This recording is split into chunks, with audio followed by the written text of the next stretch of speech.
Hi, and welcome to Tea with the Fertility Godmother. I'm excited to be here with you today for our weekly meeting. And I'm Denise Noyer-Erez, and I'm known as the Fertility Godmother. What I get to do is help people get their bodies really healthy so that they can have a baby, get pregnant, stay pregnant, and have that baby. So today we're going to talk about exercises for your fertility. So we get a lot of questions about what can I do for exercises, and do I have to exercise? So we're going to talk about that today. So please be sure to share our video so we can make sure to help those that are trying to get pregnant and have a healthy baby. This question came up, actually, we did our live question and answers with the Fertility Godmother last week or a couple weeks ago, and this question came up. So we thought, oh, that's a great topic. I'm sure a lot of people are wondering what they can do for exercise when they're trying to get pregnant. So if you have any questions, please be sure to go ahead and say hi and let me know if you have any questions. I can help you. And if you're not watching now, if you're watching the recording, then we would love to help you out if you have any questions later as well. Okay, so we'll go ahead and get started. So the exercise, as with everything, it's not necessarily a complicated answer, but it's not a simple answer either. So the way I like to look at things is making sure you're having a balance. So if you're an extreme athlete and you're trying to conceive, that may not be, you might need to downplay it a little bit. That doesn't mean you can't exercise, but being an extreme athlete may not work to get pregnant. But if you're working out on a regular basis and you want to continue to work out, then that's great. Okay, it's really to exercise, and even if you're having challenges, for a lot of people who do exercise, for somebody to tell them you need to stop exercising so you to conceive is like the worst thing possible. It's a tons of stress outlet. It's a way of life, and you love to work out, right? So for you to not work out and try to have a baby is not going to work. What you may want to do is modify some of your exercises. We'll get to that in a few minutes. The other thing is, so people who don't like to exercise, so that's the other extreme. It's really important to move. So unfortunately, most people are sitting all day long, and this creates more problems. And so it's really important to move, to find something that you enjoy doing. So whether you're walking or you're doing a dance class, whether it's a Zumba, or you're going to the trampoline park and jumping around, or whatever it may be, going for a hike, walk on the beach, and yoga. We know that you can do so many different variations of exercise. So you can definitely run. I happen to be a runner, so I love running. And running, actually, there's a lot of studies that show that it's helpful in conceiving.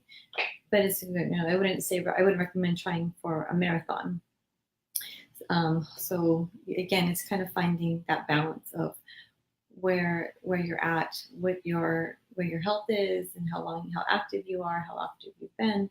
You want to kind of pay attention to your body fat. So if you're really, really lean and you're not having regular periods and you're exercising a lot, that may be a concern. So you may need to back off a little bit, or just modify what you're doing.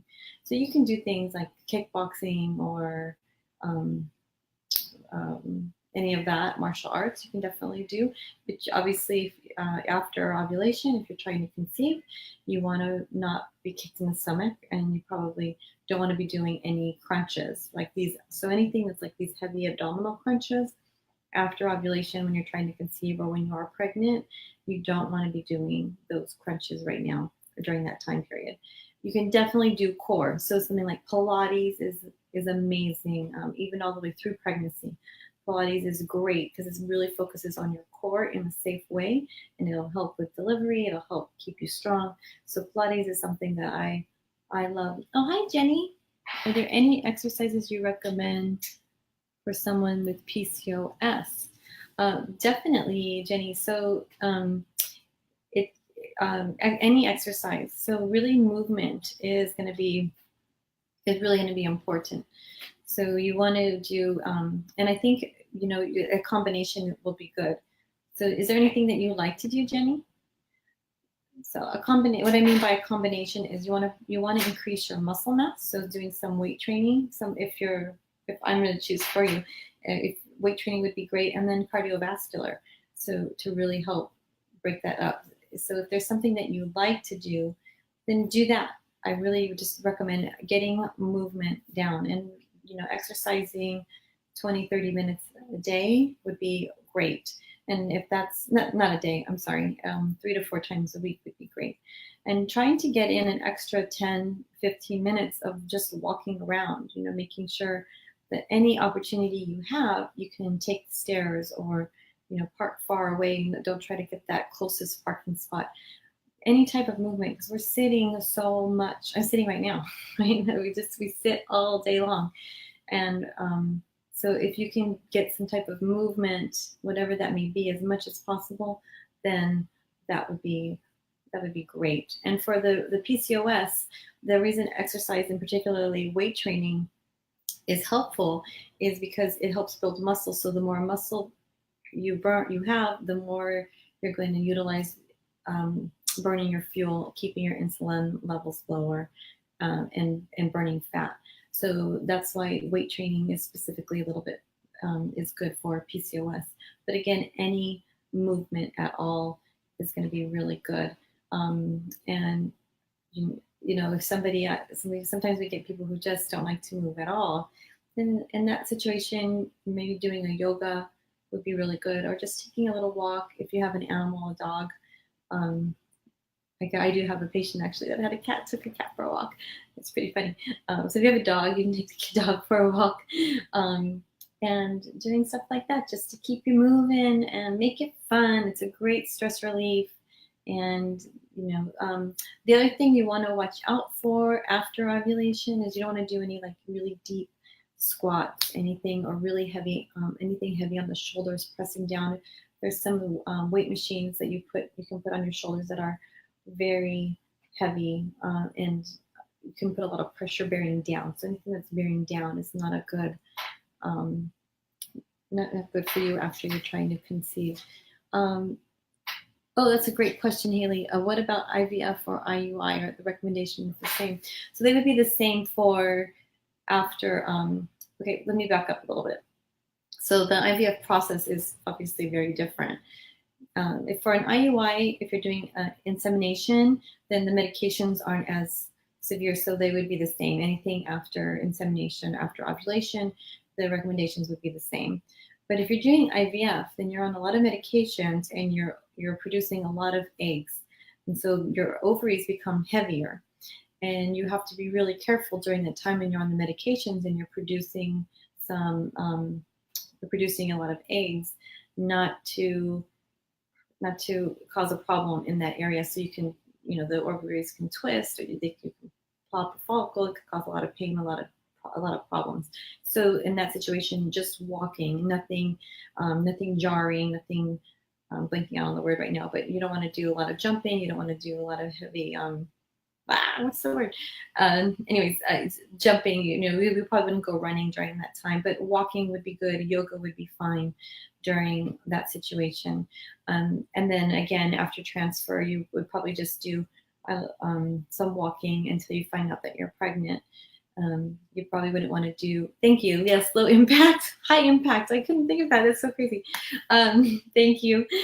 So low impact would be definitely better during the IVF process because of that reason. Jenny said you walk a lot. That's great. And you love to dance. So dancing is so wonderful because it's freeing and it really helps. It helps with your energy and your mood when people dance. So if you like to dance, that's fantastic. And then if you're really struggling, then with regulating your menstrual cycles, Jenny, you know, adding some weight-bearing exercises, doing some weights once or twice a week for 20 minutes, even if you're just doing some push-ups or something, that would be really beneficial for you. So thank you. Those were some great questions. I love that. So just have fun, keep it moving. It helps with your overall health. It helps with your pregnancy, with your fertility, and I think those are the main things that I want to say. I'm a big proponent of movement. Sometimes you go to the doctor and the doctors say, you know, they don't want you to move at all. And I just find that counterproductive, especially if you are somebody who likes to exercise. You know, if so, I guess the reason behind that is they feel people are too depleted. So they want you to kind of nourish yourself and rest up. And maybe in some extreme situations that would be the case. But in general, for most people, you got to move. Okay, so keep on moving. Share this video so we can help lots of people have healthy babies. And we'll see you next week. I don't think we have any more questions. Thank you, Jenny. Thank you, Haley. And any others, if you guys want to post questions later for your specific situation, please feel free. We will definitely answer you. All right, take care. Share our video. Give us a thumbs up. And we'll see you next week. Bye-bye.